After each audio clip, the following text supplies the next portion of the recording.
Ralph, good morning. I guess there's only one place to start really, and that's with a certain cup draw.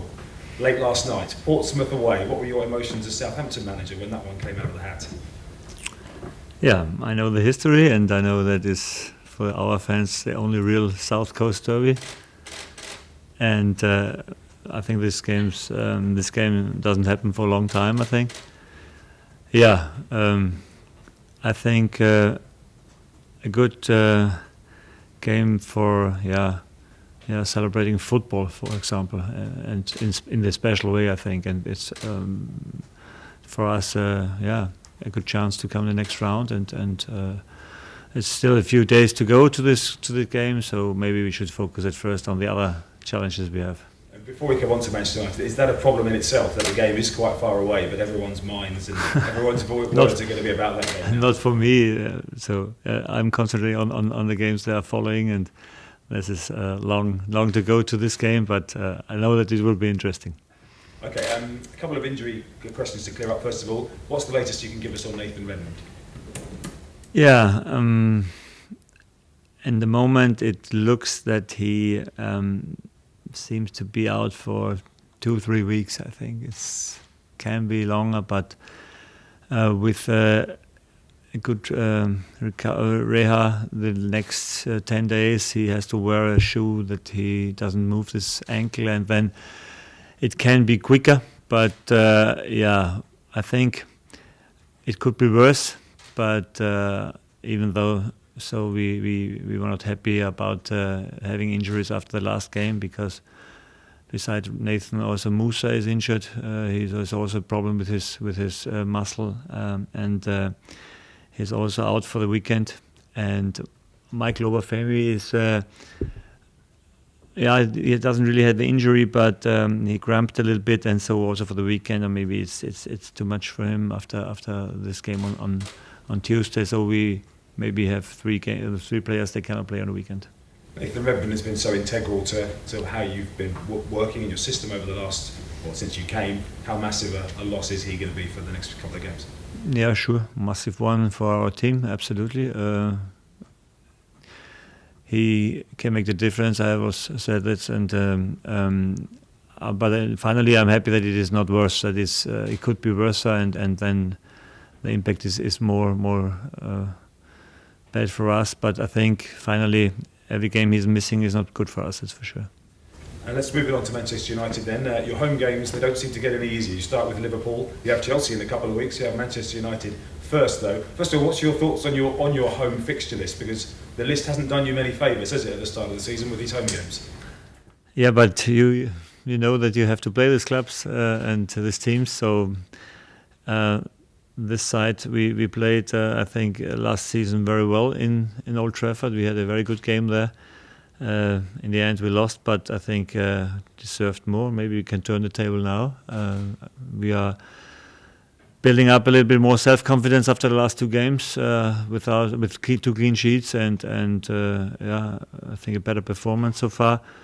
And even if we have a few injuries now, we have good subs. They are really looking forward to play now, and it's for me. It's on to me to find the right balance, and then I'm sure that we have a squad on the pitch that can create problems for Man United. United haven't fired as yet with the results that they would have wanted. What are your emotions about playing them off the back of a defeat? I guess a dangerous animal to be coming here. Yeah, I think as Man United you have always pressure. It doesn't care if you win or lose the game before. So I expect the best possible team to play against us. They also have a few injury problems, I think, but finally still so much quality in the squad. So when they're coming here, we must have a very, very good performance from our side. And the last two games can help us to get with more self-confidence in the game like we did against Liverpool. People see obviously Kevin Danso's inclusion in the last couple of games has coincided with a couple of clean sheets. I know he's played two different positions, but how impactful has he been in those two games in helping you keep those clean sheets? I think he showed from the first day when he was here that he knows how to defend, he knows how to play football, and he has a physical very good option. So he's very quick and also good jumping for the headers, and For this age, he is also very experienced. He played a lot of games in Germany, and so I think this signing was really a good one for us. This young guy has a lot of potential, and we will try to develop him. And he's very open-minded and working hard. And that's exactly the kind of player we are searching for our philosophy. Last one from me, Ralph. The expectation at Manchester United, you've already mentioned it, and the pressure is huge, and you can imagine what Ole Gunnar Solskjaer is currently experiencing. I wanted to ask you about your thoughts on the expectations here and what you thought they would be like and what you feel they have been like and what people think this club should be achieving. Our club? Yeah. What are the expectations here? How have you found them? I think we found a good balance of the possibilities we have and the way we go. I think the fans see very clear that we have our limits, but we are a very hard-working club, and the focus on the young players and to implement a new philosophy in their minds, to make them better and to let them grow and the whole club grow. I think this is a way that is very healthy for this club and is something everybody can identify with. And this is exactly what you feel. Sure, it's all about winning games, and we will always try to win as much as possible.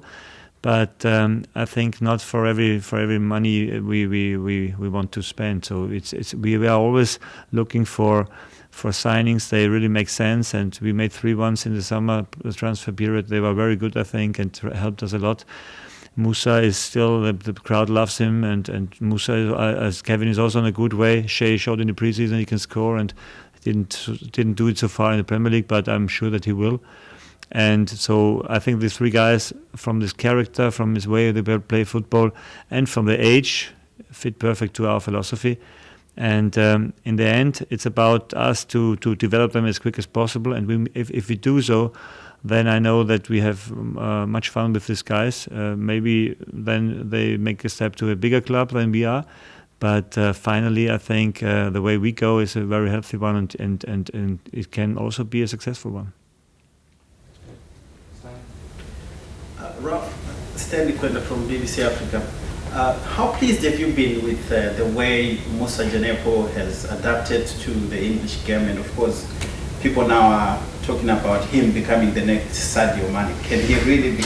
And it also comes with its own pressures, isn't it? It's nice that they are comparing him immediately with Sadio. Indeed, he has a few qualities we have seen at the end of Sadio here when he was in Southampton, and because he's very quick and his movings are phenomenal. And I think he was immediately welcome in this team because he has a fantastic friendly mind, and he's always happy and has always a good atmosphere, and the players like him. And when they see that he helps them with scoring goals or winning balls or dribbling, this is sure his biggest quality he has. I think against the ball is very important in our game. He must still learn a few things, but the good thing for me is that I see the willingness to do this. He likes to learn, and we had a lot of meetings so far. Showed him a lot of important things, what is important for the position he played. At first he played a winger, and now he played on the number 10.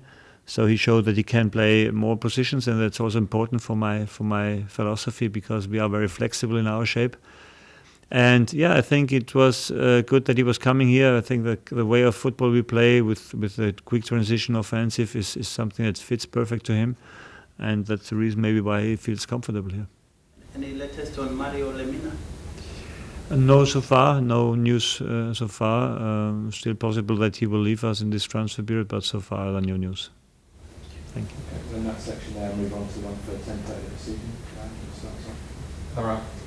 You mentioned earlier about keeping everyone focused on Man United and not on the derby fixture that was announced last night. How do you do that? Because there's going to be so much noise. The fans are only going to care about that game now. So how will you keep everyone calm? I don't know if our players are following this noise from the fans so much. I think for us the game against Man United first now is a very big one and important one. After this is an international break, so they are all going away. So I cannot control what they are thinking then or doing then. But I don't have to. No professional players, I think they think different. They are really focused on what happens today and what they have to do for the next game. And then, this Portsmouth game is not really interesting for them at the moment. Have you experienced many derbies as a manager before? Yes, sure. It's not so long ago that I had a very interesting one in Germany with Leipzig against Dresden, also in the cup. So it was also a very, very, good atmosphere there. And I think it's normal. There are some games that are very special for the fans, and they are really looking forward for these games. And that's normal. But for us as a manager, it's not the in the moment. It's not in our focus. But I know that it is important for everybody here. So I have heard this from the first day when I was here. Given the passion that you show on the touchline throughout a game, the derbies really fit into. Will you thrive in that environment at Fratton Park? I don't know yet. I know how it feels when you win derbies. That's for sure, and it's something special for the fans. You can make yourself recognized from your fans because they will be happy. But so far, it's not in my mind.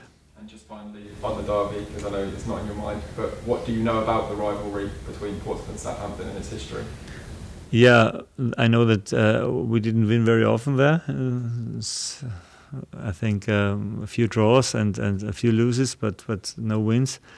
Yeah, good time to turn the table. And you are playing Man United at the weekend. They are a team in transition. Is this probably a good time to play them?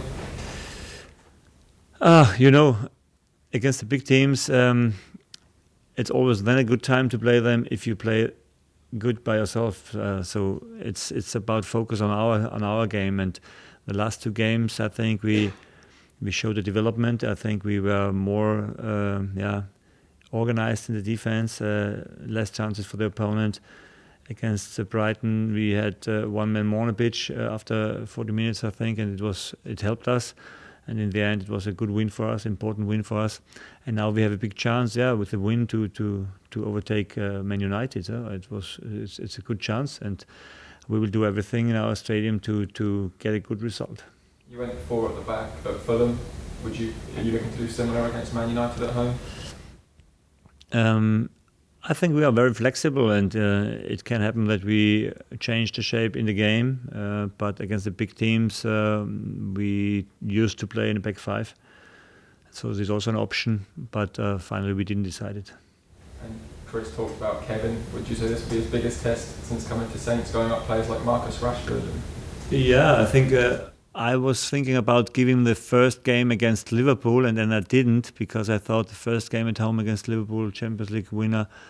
So I think it doesn't make sense, and it was the right decision, I think. And now we build him up with Brighton, with Fulham, and 2 clean sheets is not something that is that's worse for him. So it's a good signal for him and also for the team. And now there come a little bit bigger challenge, I think. But he's focused, and he's, I think, open-minded and in a good shape. And Ryan Bertrand, is he anywhere near fitness again?